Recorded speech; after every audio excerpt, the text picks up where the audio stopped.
வேர்ல்ட்ல first time Mercedes Benz city actually துபாயில வருதுன்றது எல்லாருக்குமே தெரியும். ஏன் ஆக்சுவலா அவங்க வேர்ல்ட் ஐலாண்ட்ஸை சூஸ் பண்ணாம பாம் ஜுமேராவை சூஸ் பண்ணாம பாம் ஜபலலியை சூஸ் பண்ணாம நியர்பை ஏர்போர்ட் சூஸ் பண்ணாம இந்த ஒரு லொகேஷனை சூஸ் பண்ணாங்கன்னு உங்களுக்கு தெரியுமா?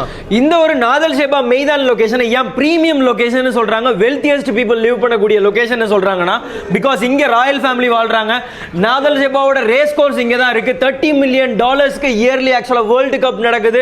அந்த நாதல் ஷேபா ஏர்போர்ட் இங்க தான் இருக்கு. இந்த ஒரு லொகேஷன்ல தான் அதே மாதிரி எமிராத்திஸ் வாழ்றாங்க. ஆக்சுவலா துபாய் அப்படின்னு சொன்னாலே வேர்ல்டு டாலஸ்ட் டவரும் வேர்ல்டு லார்ஜஸ்ட் மால் இருக்கக்கூடிய இந்த பிசினஸ் பே டவுன் டவுன் எல்லாருக்குமே தெரியும். செகண்ட் அப்கமிங் ஹாட் லொகேஷன் பாத்தீங்கன்னா இந்த வேர்ல்டு டாலஸ்ட் டவர் வரக்கூடிய கிரீக் டவர் வரக்கூடிய லொகேஷன் அண்ட் ஸ்கொயர் மால் வரக்கூடிய இந்த கிரீக் லொகேஷன், இது ரெண்டுத்துக்கும் ஹார்ட் ஆஃப் த லொகேஷன்ல லொகேட் ஆயிருக்கிறது இந்த நாதல் ஷேபா மெய்தான் லொகேஷன். ஸோ இந்த ஒரு பிரீமியம் லொகேஷன்ல பார்த்தீங்கன்னா 1200 dirhams per day ரெண்டல் போயிட்டு இருக்கு. ஜஸ்ட் ஒரு 100 days ரெண்டல் போனா கூட கிட்டத்தட்ட 1,20,000 dirhams ஊர் காசுக்கு பார்த்தீங்கன்னா 30 லட்சம் ரூபாய் ரெண்டல் எடுக்க முடியும். ஸோ இந்த மாதிரி ஒரு லொகேஷன்ல நீங்க இன்வெஸ்ட் பண்ணணும் அப்படின்னா as soon as possible என்ன கான்டாக்ட் பண்ணுங்க.